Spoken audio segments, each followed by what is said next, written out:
Guys வணக்கம். இன்னைக்கு சிறுகடிக்க ஆசை சீரியலில் என்ன நடந்தது அப்படின்றத பார்க்கலாம். ஸோ ஃபர்ஸ்ட் என்ன கட்டுறாங்க அப்படின்னா, நம்ம நேற்றே பார்த்தோம் மீனா திட்டுறாங்க இல்லையா, என்ன நடந்துச்சுன்னு தெரியாமல் பேசாதீங்க அப்படின்றாங்க. உடனே ரோஹிணி வந்துட்டு ஆமாம் இவர் போய் போலீஸ் வண்டியில் இடிச்சா பிடிச்சிட்டு போவாங்க, இதானே நடந்துச்சு அப்படின் போது ரோஹிணி எதுவும் தெரியாமல் பேசாதீங்க, அவரோட காரில் பிரேக் பிடிக்கல அப்படின் போது ரோஹிணி யோசிக்கிறா, ஐயோ இந்த சிட்டியோட வேலை தான் போல இருக்கு அப்படின்னு திருட்டுக்கோழி மாதிரி ரோஹிணி யோசிக்கிறா. மீனா சொல்கிறாங்க அவரோட காரில் பிரேக் பிடிக்கல, காருக்கு நேராக ஒரு குழந்தைங்களை ஏற்றிட்டு வந்த ஆட்டோ வந்திருக்கு, அந்த குழந்தைங்களை இடிச்சிடக்கூடாது அப்படின்றக்காக தான் ரைட்டில் திருப்பியிருக்காரு. அந்த நேரம் தான் வந்துட்டு அருணோட வண்டி அங்கே இருந்திருக்கு, இடிச்சிட்டாரு.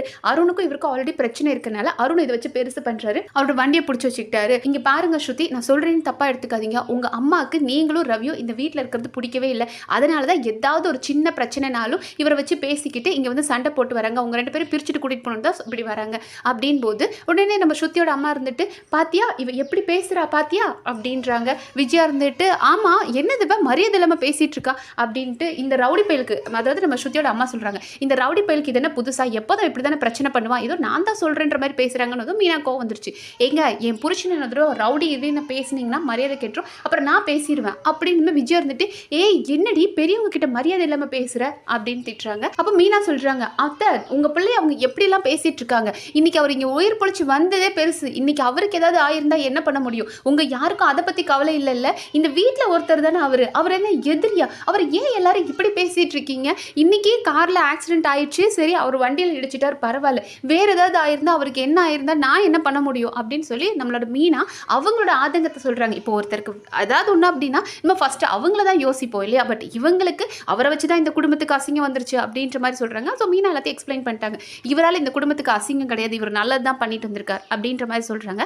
பட் இவர் இருந்துட்டு நம்ம லூசு பையன் மனோஜ் இருந்துட்டு ஓ இவரை வந்து நாங்க நம்பணுமா, அப்பா பொய் சொல்றாங்கப்பா, அவ எங்காவது குடிச்சிட்டு போய் அங்கே இடிச்சிருப்பான்ப்பா, இல்லைனா இந்த குழந்தைங்களை இடிக்கக்கூடாது ஹீரோயிசம் காட்டணும் அப்படின்னு ரைட்டில் எடுத்துவேன், அந்த காரையும் இடிக்காமல் போயிருந்திருக்க வேண்டியதானே அப்படின்ற மாதிரி இதெல்லாம் நம்புற மாதிரியா இருக்குன்ற மாதிரி திமிரா பேசுகிறான். அப்போ அண்ணாமலை கோவந்திருக்கு, டே அடிச்சுனா பார்த்துக்கோ, என்னடா பேசிகிட்டு இருக்க, நீ சொல்கிறதெல்லாம் நான் கேட்க மாட்டேன், நான் வந்து மீனா பேச்சு நம்புறேன், மீனா சொன்ன மாதிரி குழந்தைங்களை இடிக்கக்கூடாது அப்படின்றக்காக தான் முத்து அந்த வண்டியில் போய் இடிச்சிருப்பா, எனக்கு முத்துவை பற்றி தெரியும், முத்து அப்படி யாருக்கும் துரோகம் பண்ணுறவங்க கிடையாது அப்படின்னு அவர் கரெக்டாக சொல்கிறார். நம்ம அண்ணாமலை இருந்துட்டு எனக்கு என் பிள்ளைய பற்றி என் பிள்ளைக்கு ஏதாவது ஆயிருந்துச்சு அப்படின்னா எனக்கு என் உயிரே போயிருந்திருக்கும், அப்படி இருக்கும்போது நீங்கள் இப்படியெல்லாம் பேசாதீங்க, உங்கள் யாருக்கு இந்த வீட்டில் அவன் மேலே அக்கறை இருக்குது, எதுக்கு இப்படிலாம் பேசிகிட்டு இருக்கீங்க, ஏன் விஜய் அவன் பிள்ளை தானே அவனுக்கு ஏதாவது அடிபட்டு வந்துச்சா அப்படின்லாம் நீங்கள் யோசிக்காமல் பெருசாக தாம் தும்னு குதிக்கிறிய அப்படின்னு அவர் அண்ணாமலை திட்டுறாரு. அப்புறம் ரவியும் சொல்கிறாரு டே உனக்கு எதுவும் பிரச்சனை இல்லை தானடா அப்படின்றாரு. அண்ட் ஸ்ருதி சொல்கிறாங்க நீங்கள் உண்மையாகவே கிரேட் முத்து, நீங்கள் ஒரு ஹீரோ மாதிரி இன்றைக்கி பிஹேவ் பண்ணியிருக்கீங்க அப்படின்னு சொன்னதுமே நம்ம ஸ்ருதியோட அம்மா இருந்துட்டு ஏய் நீயும் இந்த கதையெல்லாம் நம்பிட்டு இருக்கிறியா, அதாவது மீனா சொல்கிற கதையெல்லாம் நம்புறியா அப்படின்ற மாதிரி ஸ்ருதியோட அம்மா கேட்குறாங்க. அப்போ நம்மளோட அண்ணாமலை வந்துட்டு ஏங்க உங்களுக்கு என்னங்க பிரச்சனை, சம்மந்தி உங்களுக்கு என்னதான் பிரச்சனை, இந்த வீட்டில் என்ன பிரச்சனை நடந்தாலும் ஒரு குண்டூசி கீழே விழுந்தாலும் வந்து பிரச்சனை பண்ணுறீங்க, முத்து ரவுடி அவன் இவன்னு பேசிகிட்டு இருக்கீங்க, மீனா சொன்ன மாதிரி உங்களுக்கு உங்கள் பொண்ணும் ரவியும் இங்கே இருக்கிறது பிடிக்கல அப்படின்னா நீங்கள் தாராளமாக அவங்கள கூட்டிகிட்டு போங்க, ரவிக்கும் ஸ்ருதிக்கும் இந்த வீட்டில் விருப்பம் இல்லை, அவங்க போகணும்னா தாராளமாக போகட்டும், அதுக்கு என்ன சின்ன சின்ன பிரச்சனையும் வந்து நீங்கள் பேசி தலையிடுறது நல்லா இல்லை, இதை பண்ணாதீங்க அப்படின்றாங்க. உடனே அவங்க இருந்துட்டு என்ன சம்மந்தி இப்படி பேசுகிறீங்க, ஸ்ருதியோட அம்மா சொல்கிறாங்க என் பொண்ணு நல்லா இருக்கணும், இந்த வீட்டில் நல்லா வாழணுன்றதுக்காக தான் நான் இது பண்ணுறேன் அப்படின் போது ரவி சொல்கிறார் இங்கே பாருங்க ஆண்டி உங்கள் பொண்ணு நல்லா வாழலைன்னு அவள் ஏதாவது சொன்னாலா, நீங்களா ஏன் வந்து பேசுகிறீங்க அப்படின்றாங்க. அந்த அண்ணாமலை சொல்கிறார் இங்கே பாருங்கள் எங்களுக்கு ஸ்ருதியை பற்றி தெரியும், ஸ்ருதி நல்ல பொண்ணு, இந்த வீட்டை பற்றியோ எங்களை பற்றியோ என்றைக்குமே கம்ப்ளைண்ட் பண்ணியிருக்க மாட்டா, இந்த வீட்டில் அட்ஜஸ்ட் பண்ணி ஒரு நல்ல மருமகளாக இருக்கா, ஆனால் உங்களுக்கு வந்து இங்கே இருக்க விருப்பம் இல்லை, உங்கள் பொண்ணு இங்கே இருக்கக்கூடாது, நீங்கள் ஏதாவது பண்ணிட்டுருக்கீங்க, இது நல்லா இல்லை அப்படின்றாங்க. அண்ட் ரவியும் சொல்லிட்டார் ஆண்டி நீங்கள் எங்கள் ஃபேமிலி விஷயத்தில் வந்து இப்படிலாம் இன்வால்வ் ஆகிறது எங்களுக்கு பிடிக்கல அப்படின்ற மாதிரி பேசினதுமே நம்மளோட ஸ்ருதி இருந்துட்டு அவங்க அம்மாவை தனியாக கூட்டிகிட்டு போய் அம்மா நீ ஏமா இப்படி பண்ணுற, அவங்களோட மலையாளமில் பேசுகிறாங்க, லைக் நான் உங்ககிட்ட என்னைக்காவது சொன்னேன்னா எனக்கு ஏதாவது பிரச்சனை இந்த வீட்டில் தான் என்னை கூட்டிகிட்டு போகணுன்னு, ஏன் தேவையில்லாமல் சின்ன சின்ன பிரச்சனையும் வந்து நீ தலையிடுற அப்படின்ற மாதிரி மலையாளத்தில் திட்டிகிட்டு இருக்காங்க.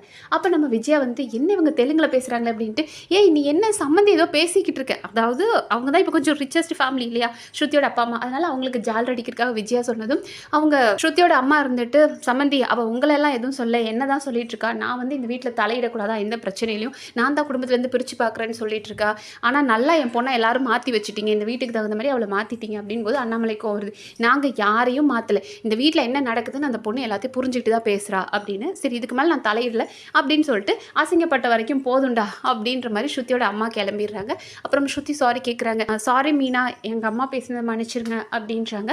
அண்ட் அடுத்ததாக வந்துட்டு விஜயா சொல்கிறாங்க இந்த வீட்டுக்குள்ளே இப்போ ஒரு சம்மந்தி நல்ல ஒரு உருப்படியான சம்மந்தினா அவங்க தான், அவங்களே எல்லாரும் அசிங்கப்படுத்துறீங்களே அப்படின் போது அண்ணாமலைக்கோ கோவம் வருது.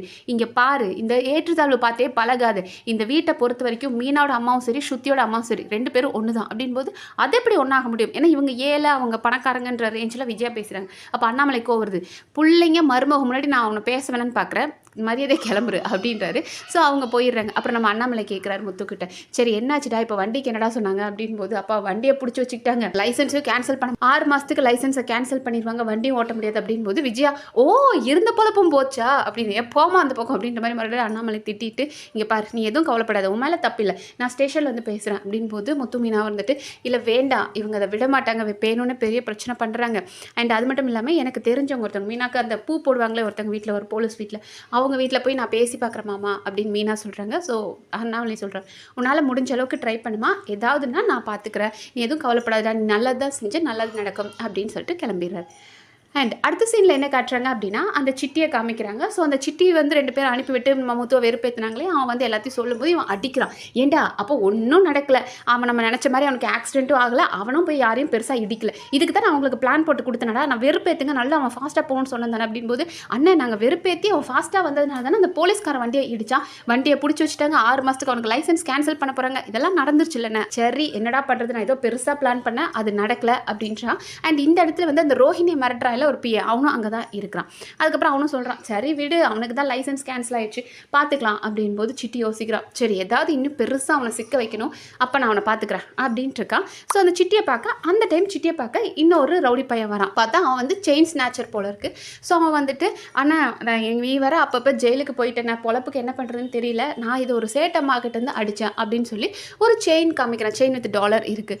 அப்போ இதை பார்த்துட்டு, ஓ இவ்வளோ பெரிய செயின்லாம் அடிக்கிற அளவுக்கு பெரிய லைட்டியா, சரி எவ்வளோ காசு எதிர்பார்க்குற அப்படின்போது 2.5 லட்ச ரூபா வரும் போல இருக்குன்னு, என்னால் போய் விற்க முடியாது, அதனால் நீ எனக்கு விற்று கொடு, லைக் அந்த ஒரு ரவுடி கொண்டு வந்தா இல்லையா, அதை வந்து சிட்டிக்கிட்ட அந்த செயினை கொடுத்துட்டு, இந்த செயினை நீ எனக்கு விற்று நீ ஒரு கமிஷன் எடுத்துக்கோ, ஏன்ட்டா அமௌண்ட்டை கொடுத்துருந்தேன் அப்படின்றான். அப்போ சிட்டி சொல்கிறான், டே இதுக்கு 2.5 லட்சம்லாம் வராதுடா, 1 லட்சம் தாண்டா வரும் அப்படின்றான். சரி ஓகேண்ணா அப்படின்னு சொல்லிட்டு அந்த ரவுடி பையன் கிளம்பிட்டான். அப்போ சிட்டி வந்துட்டு இதை வாங்கி வச்சுருக்கான். அப்போ அந்த ரோஹிணி மிரட்டுற பிஏ இருக்காலே அவன் சொல்கிறான், சிட்டி நீ பாட்டுக்கு திருட்டு நகை வாங்கி வச்சுட்டு நீ இதை எப்படி விற்ப அப்படின் போது அந்த சிட்டி சொல்கிறான், அதுக்கு தான் நம்மக்கிட்ட ஒரு ஆடு இருக்கே, நம்ம என்ன சொன்னாலும் பயந்துட்டு மண்டே ஆடுற ஆடு ரோஹிணி இருக்குல்ல, ரோஹிணிகிட்ட கொடுத்து இதை விற்று வாங்குவோம் அப்படின்னு. கரெக்டு அப்படின்னு நினைக்க ஆரம்பிச்சிட்டாங்க. ஸோ அதான் ஒரு தப்பை மறைக்க அடுத்தடுத்த தப்புன்னு போய்கிட்டே இருக்க மாதிரி ரோஹிணி வாழ்க்கை ஃபுல்லாக தவறாக போயிட்டுருக்கு. அண்ட் அடுத்த சீனில் என்ன காட்டுறாங்க அப்படின்னா, நம்ம முத்து மீனா 2 பேரும் வந்துட்டு, அந்த மீனா வந்து ஒரு இடத்துல பூ கொடுப்பாங்களே போலீஸ்காரங்க வீடு, அவங்க வீட்டுக்கு கூட்டிகிட்டு வராங்க. வந்துட்டு அந்த அம்மாட்ட பேசுகிறாங்க, அம்மா சாரை பார்க்கணுமா, இப்படி பிரச்சனை ஆயிடுச்சு அப்படின் போது அவரும் வராரு.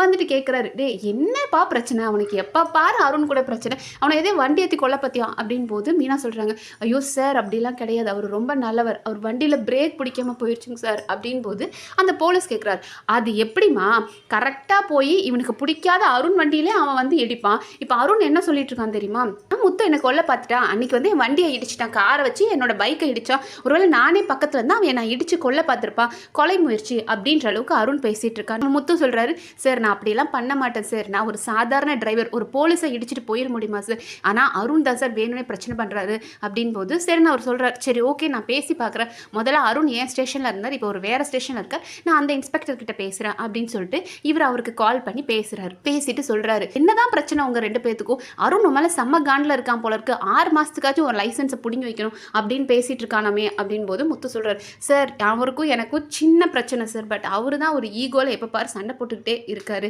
அப்படின் போது இவர் சரி அது ஒரு கொலை முயற்சி அப்படின்ற அளவுக்கு அருண் பேசிட்டான், ஆனால் நீ சொல்கிறல்ல இப்போ வண்டி வந்து பிரேக் பிடிக்கலன்னு சொன்னேன், ஆனால் உன் வண்டியை எப்படி மறுபடியும் கொண்டு வந்து அவங்க போலீஸ் ஸ்டேஷனில் விட்டாங்க, பிரேக் பிடிக்காத வண்டியாக இருந்தால் தெரிஞ்சிருக்கும் தானே அப்படின்னு அந்த போலீஸ் கேட்குறாரு. அப்போ முத்தும் சொல்கிறார், சார் எனக்கும் அதுதான் டவுட்டு, நான் ஓட்டும்போது பிரேக் பிடிக்கல, இப்போ எப்படி ஸ்டேஷனில் நிறுத்திருக்காங்க எனக்கும் தெரியல அப்படின் போது சரி விடு பார்த்துக்கலாம், பேசல நான் அருண்கிட்டையும் மறுபடியும் பேசி பார்க்குறேன், நான் பேசிட்டு சொல்கிறேன் அப்படின்றாரு.